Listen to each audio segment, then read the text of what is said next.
అంటే మీరు ఒక సీనియర్ ఆఫీసర్‌గా మీరు దగ్గర నుంచి రాజకీయాలు ఎలా ఉంటాయో చూస్తారు. పోలీస్ వ్యవస్థ ఎలా ఉంటదో కూడా చూసారు కాబట్టి, ముఖ్యంగా ఆ రోజు ఎంపీగా ఉన్నటువంటి రఘురామకృష్ణరాజు గారిది ఆ కస్టోడియల్ టార్చర్ అనే కేస్‌కి సంబంధించి మీ అభిప్రాయం ఏంటి? అట్లాంటి అవకాశాలు ఉంటాయా? ఎందుకంటే వీడియో కాల్ చేసి బాస్‌లకు చూపిచ్చారు. లేదు అంటే ఇలా ఇబ్బంది పెట్టారు. నన్ను పలువురు ఐపీఎస్‌లు ఇబ్బంది పెట్టారు.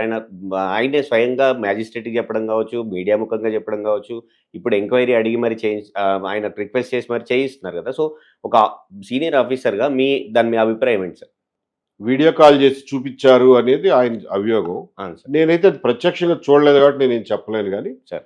ఆయన కాలికి తగిలిన దెబ్బలు గాని, ఆ కాలు మొత్తం వాచిపోయి కమిలిపోయిన పరిస్థితి గాని, తర్వాత మెడికల్ రిపోర్ట్ ఎలాగో మిలిటరీ హాస్పిటల్‌లో మెడికల్ రిపోర్ట్ వచ్చింది. ఆ ఎముక కూడా విరిగింది. సార్. ఇవన్నీ చూస్తే ఆయన్ని కస్టోడియల్ టార్చర్ పెట్టారన్నది ఇంకా అది ఖచ్చితంగా జరిగింది. ఎవరు చేశారు అన్నది ఇన్వెస్టిగేషన్‌లో తేలాలి. సార్. సో, ఆయన న్యాయం కోసం పోరాటంలో అర్థం ఉంది. ఇవాళే కాదు ఆ రోజు నుంచి న్యాయం కోసం పోరాడుతున్నాడు.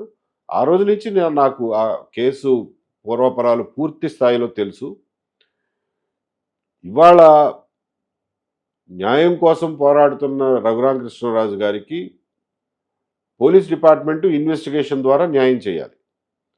ఆ రోజున యాక్చువల్‌గా ఒక సిట్టింగ్ ఎంపీని కాళ్ళు ఇరిగేలాగా కొడితే, ఆ రోజున లోక్‌సభ స్పీకర్‌కి ఈయన అప్లికేషన్ పెడితే దాన్ని తీసి చెత్తబుట్టలో పడేశారు. సిట్టింగ్ ఎంపీ ఆహ్, భీమవరంలో ప్రోగ్రామ్ జరుగుతా ఉంటే, అల్లూరి సీతారామరాజు విగ్రహావిష్కరణ జరుగుతాంటే, సిట్టింగ్ ఎంపీని ఆ ప్రోగ్రామ్‌కి రానీయకుండా చేశారు. అవును. రానీయకుండా చేసిన ప్రోగ్రామ్‌కి ప్రైమ్ మినిస్టర్ అటెండ్ అయ్యాడు. అయ్యాడా లేదా? అవును. ఏమయ్యా మీ ఎంపీ ఐడి అని చెప్పి అడగడా? మీ ఎంపీ ఎందుకు రాలేదు అని చెప్పి కనుక్కోరా? అది ఆ రోజునున్న అరాచక పరిస్థితి.